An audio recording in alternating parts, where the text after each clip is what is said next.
다니엘 하게 되면 기도의 사람이 떠올라요. 왜냐 그러면 정말 성경을 보니까 다니엘은 기도의 사람이었고요. 기도를 빼놓고는 설명될 수 없는 사람이 바로 다니엘입니다. 그러면 다니엘은 언제 기도했느냐? 먼저 생각을 해보도록 하겠습니다. 다니엘은요, 인생에 이 길을 맞이할 때마다 기도했어요.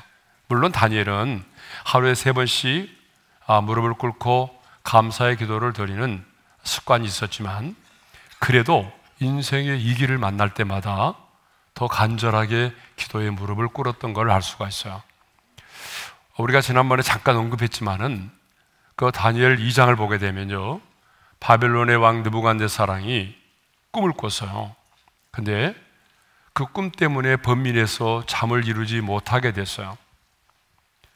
그래서 이제 이 느부갓네살이 바벨론에 있는 모든 박수와 술객과 점쟁이들을 불러 모은 다음에 내가 꾼 꿈의 내용을 말하고 그 꿈을 해몽하라고 요청을 했어요.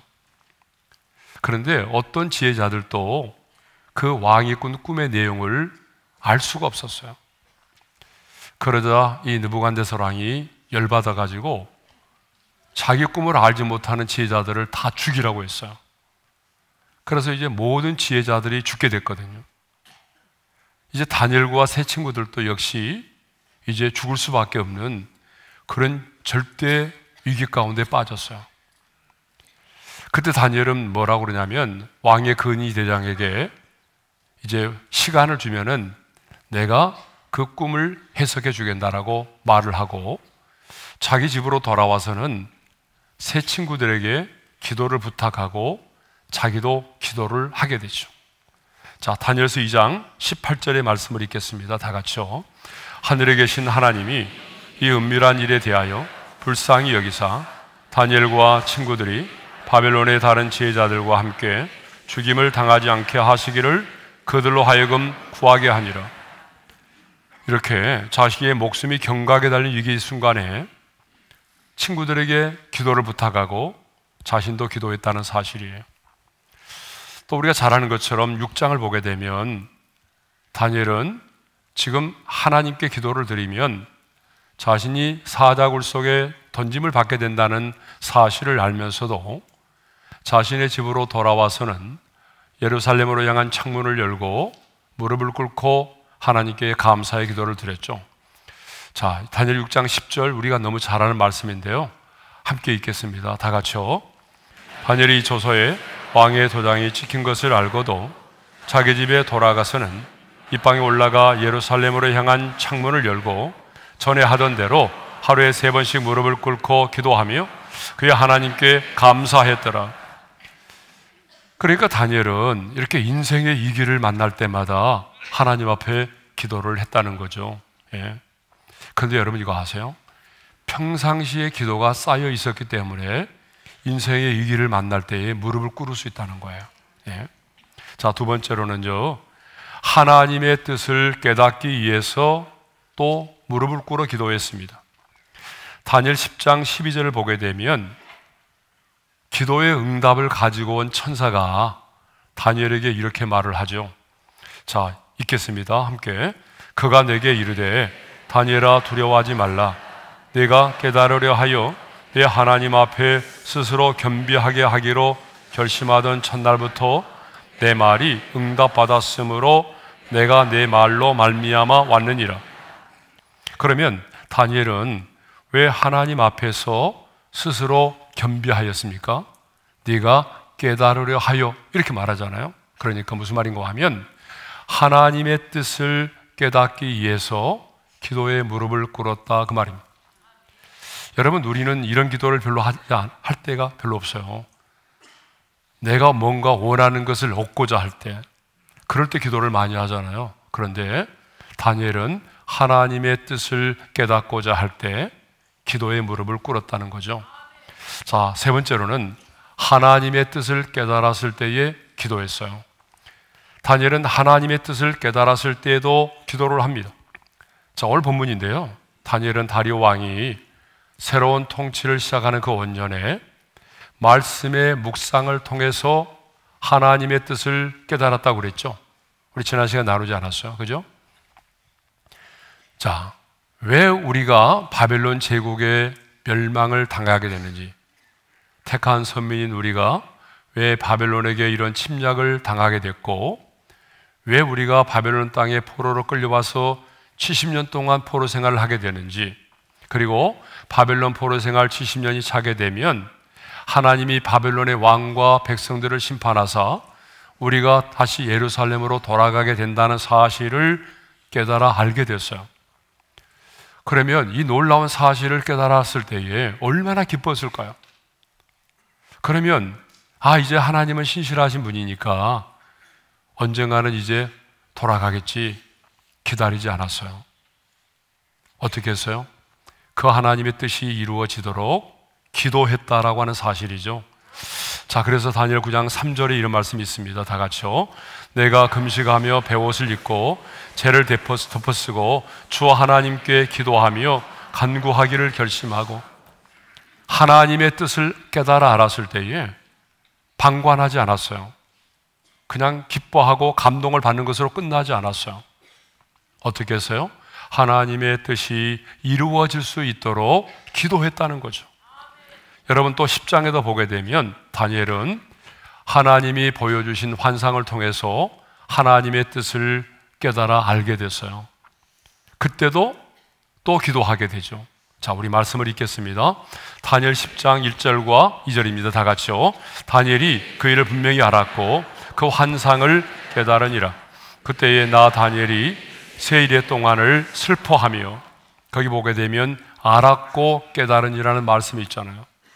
하나님의 뜻을 알았고 환상을 깨달아 알게 됐어요.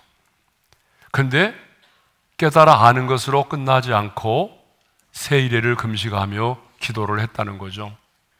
자, 이렇게 다니엘은요, 인생의 이 길을 만났을 때도 어떻게 했어요? 기도했어요. 하나님의 뜻을 깨달아 알고자 할 때도 어떻게 했어요? 기도했어요. 하나님의 뜻을 깨달아 알게 되었을 때도 어떻게 했어요? 기도했어요. 이것을 보게 되면 다니엘은 기도의 사람이었어요. 다니엘은요, 기도로 시작해서 기도로 끝을 맺는 기도의 사람이었어요.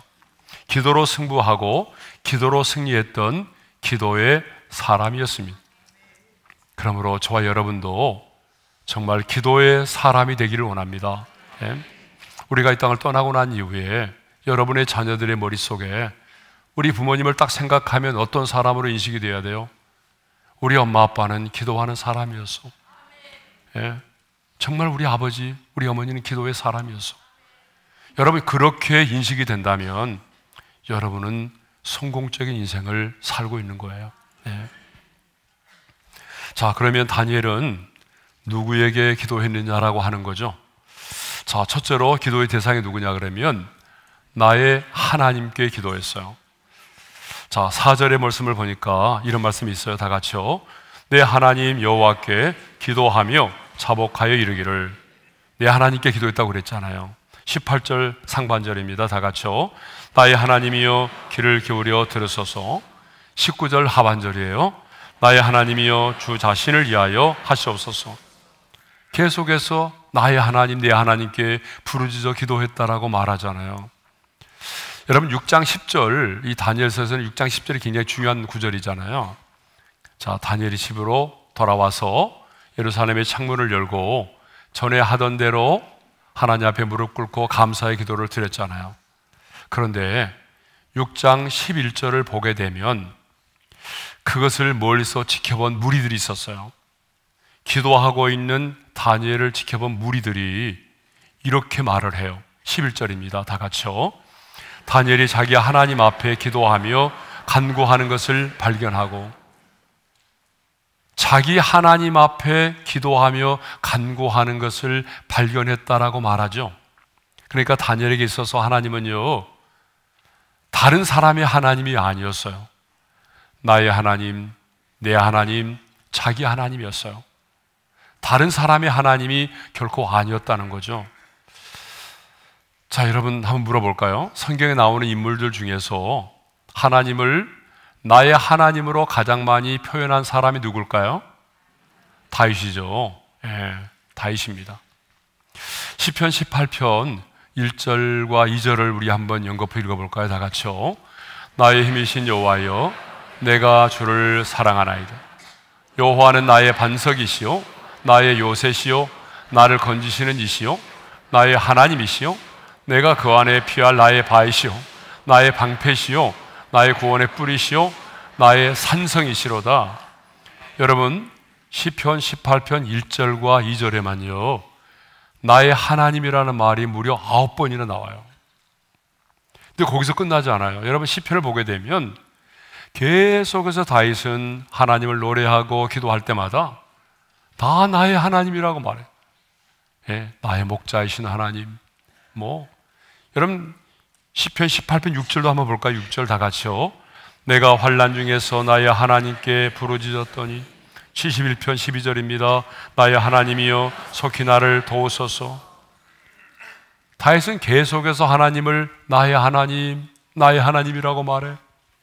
그러면 하나님의 사람들은 왜 하나님을 나의 하나님으로 고백했을까요? 두 가지입니다. 첫 번째는 하나님과의 관계 때문에 그래요. 관계. 물론 우리가 하나님은 우리 모두의 하나님이시고 우리 모두의 아버지시죠. 그러니까 우리가 공동체로서의 신앙을 고백할 때는 언제나 우리 하나님이라고 고백하는 게 맞아요. 공동체로서의 우리의 신앙을 고백할 때는. 그래서 예수님이 우리에게 기도를 가르쳐 주실 때에 너희는 이렇게 기도하라. 하늘에 계신 우리 아버지여, 이렇게 말했어요. 그러나 하나님과 나와의 관계는요 언제나 인격적인 관계라는 걸 아셔야 돼요. 하나님이 우리를 다 똑같은 동일한 사람으로 대하지 않잖아요. 여러분, 하나님이 우리 한 사람 한 사람을 대할 때 보게 되면 굉장히 인격적으로 대하세요. 이 사람에게는 저 방식으로 하나님이 역사하셨다면 또 내게는 이런 방식으로 역사하시고, 또 어떤 사람은 하나님이 이런 방식으로 부르셨다면 또 나는 이런 방식으로 부르시고. 그래서 여러분, 하나님과 나와의 관계는 인격적인 관계이고 그 인격적인 관계는요 언제나 1대1의 관계라는 사실이에요. 그래서 예수님께서도 십자가 죽으시면서 엘리레니 나마 사박다니, 나의 하나님 어찌 나를 버리셨나라고 외친 거예요.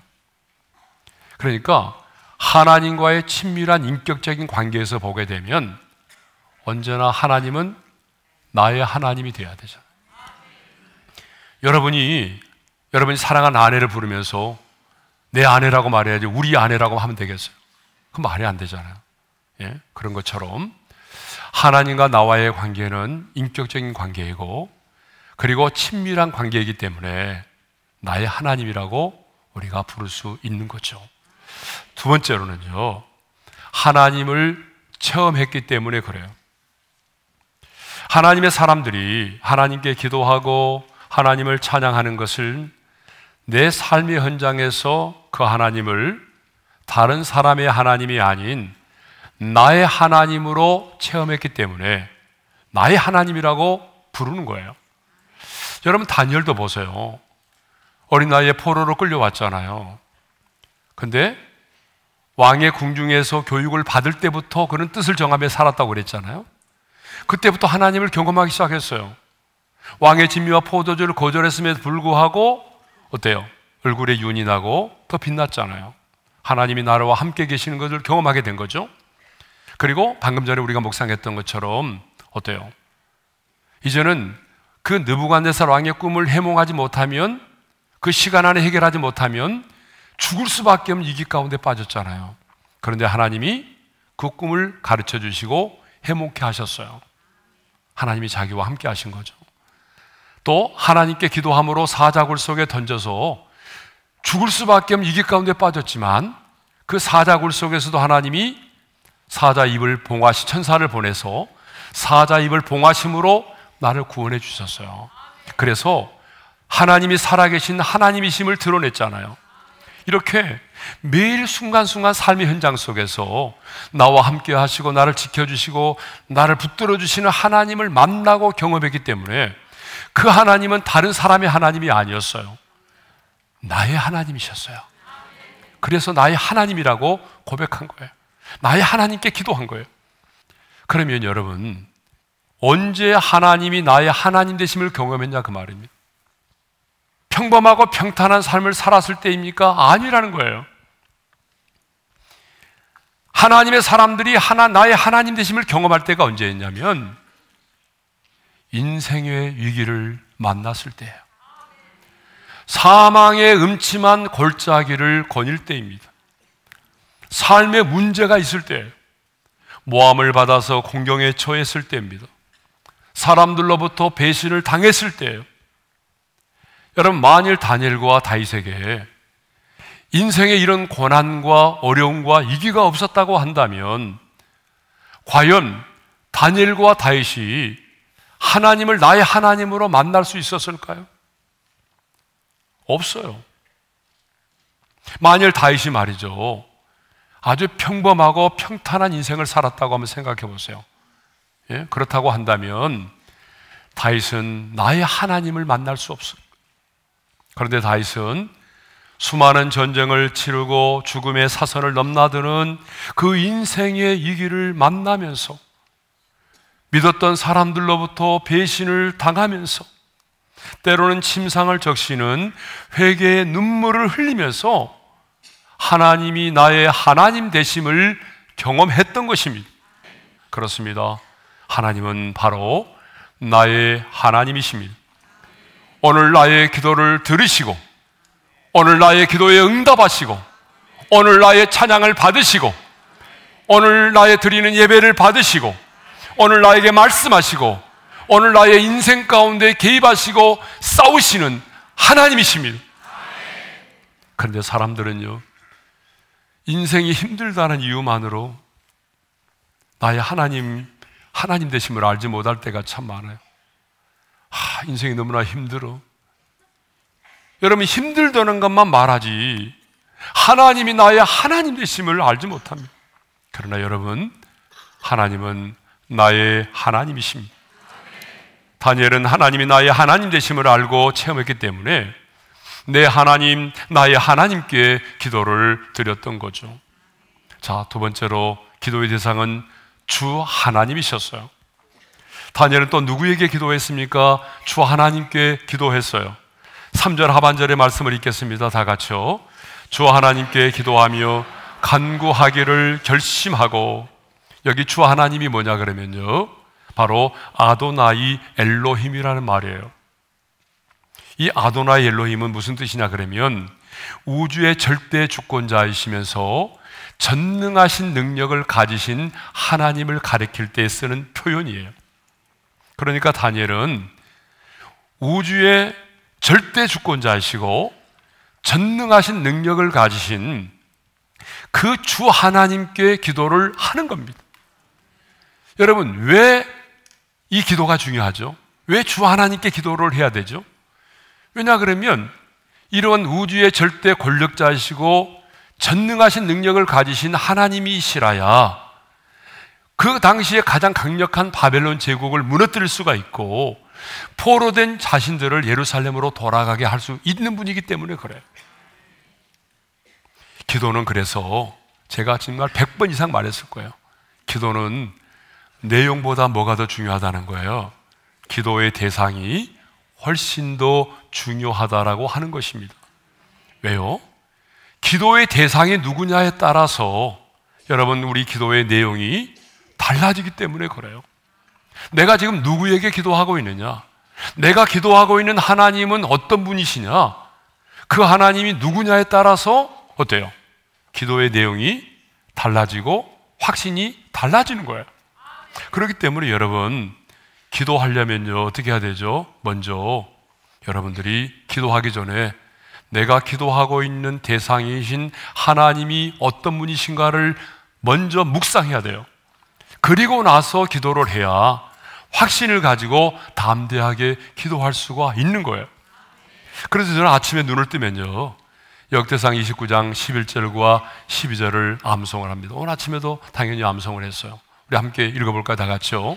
여호와여 이대하심과 권능과 영광과 승리와 위엄이 다 주께 속하였사오니 천지에 있는 것이 다 주의 것이로소이다. 여호와여 주권도 주께 속하였사오니 주는 높으사 만물의 머리심이니이다. 부하기가 주께로 말미암고 또 주는 만물의 주제가 되사 손의 권세와 능력이 있사오니 모든 사람을 크게 하심과 강하게 하심이 주의 손에 있나이다. 여러분, 내가 기도하는 하나님이 이런 분이라고 한다면, 여러분 기도의 대상이 이런 분이라고 한다면, 여러분 우리가 정말 입을 크게 열로 기도할 수밖에 없어요. 기도의 사이즈가 달라지는 거예요. 예. 그런데 다니엘은 주 하나님께 기도하며 간구하기를 결심했다라고 말해요. 자, 3절 하반절의 말씀을 다시 한번 읽겠습니다. 시작. 주 하나님께 기도하며 간구하기를 결심하고. 여러분, 이 결심하고라고 하는 말은 뭐 마음에 다짐했다 이런 정도가 아니고요. 언어적 의미를 보게 되면 내가 내 얼굴을 주었다. 근데 뒤에 나오는 단어가 주 하나님이니까 주 하나님께 내 자신의 얼굴을 주었다라는 말인데, 내 자신의 얼굴을 주었다라고 하는 말은 뭐예요? 내 얼굴을 주 하나님께 고정시켰다, 그 말이에요. 고정시켰다. 여러분, 이 고정시켰다라고 하는 이 말은 뭐죠? 바로 하나님께 집중했다라고 하는 거예요. 여러분, 기도할 때 중요한 게 뭐냐면 집중력입니다. 여러분, 공부할 때도 뭐가 중요하죠? 집중력이 중요하잖아요. 여러분, 기도할 때도 집중력이 중요해요. 그런데 사탄은 기도에 집중하지 못하도록 기도만 하려고 하게 되면 온갖 막 잡념이 쏟아져요. 여러분, 그래요, 안 그래요? 이상하죠? 예, 꼭 잡념의 은사가 있는 것처럼 기도만 하려고 하게 되면 온갖 근심과 염려가 막 들어오면서 잡념이 들어서 기도가 안 돼요. 예. 근데 기도는 집중이 중요해요. 그래서 히스기야도 죽을 병에 걸려서 사망이 확정된 상태에서 자기 생명을 살려달라고 기도할 때에 자신의 얼굴을요 벽으로 향하여 기도했어요. 말씀을 읽겠습니다. 다 같이요. 히스기야가 얼굴을 벽으로 향하고 여호와께 기도하여. 자신의 얼굴을 벽으로 향하고만 있지 않았어요. 여호와께 기도했어요. 여러분, 왜 얼굴을 벽으로 향했을까요? 여러분, 보좌에 앉아가지고 왕의 보좌에 앉아서 신하들을 모아놓고 거기서 기도하면 좋잖아요. 근데 왜 그렇게 하지 않았을까요? 하나님께만 집중하기 위해서, 하나님만 의지하기 위해서요. 그러니까 기도할 때는요, 여러분들의 인생의 풍랑을 묵상하면 안 돼요. 여러분들이 당면한 문제와 상황과 또 사람을 보면 안 돼요. 특별히 부정적인 사람의 말이 들려오면 그 말을 들으면 안 돼요. 부정적인 사람의 말을 듣고 기도하면 기도의 집중력이 떨어져요. 그래서 여러분, 중요한 것은 기도할 때에 하나님께만 집중해야 돼요. 문제와 상황에 매이면 기도가 안 되는 거예요. 다니엘에게 있어서 하나님은 나의 하나님, 주 하나님이셨습니다. 그래서 다니엘은 위기의 순간에 나의 하나님, 주 하나님께 기도했습니다. 그렇다면 오늘 여러분의 하나님은 솔직하게 누구십니까? 나의 하나님, 주 하나님이십니까? 저는 우리 성도들이 하나님과의 인격적으로 친밀한 관계를 맺고 인생의 삶의 현장 속에서 특별히 위기의 순간에 하나님의 나의 하나님 되심을 경험해서 날마다 하나님, 나의 하나님이시고 주 하나님이십니다 라고 고백할 뿐만 아니라 나의 하나님, 주 하나님께 간구하고 기도해서 집중력을 가지고 기도해서 끊임없이 나의 하나님 되심을, 주 하나님 되심을 경험하며 살아가시기를 주님의 이름으로 축원합니다.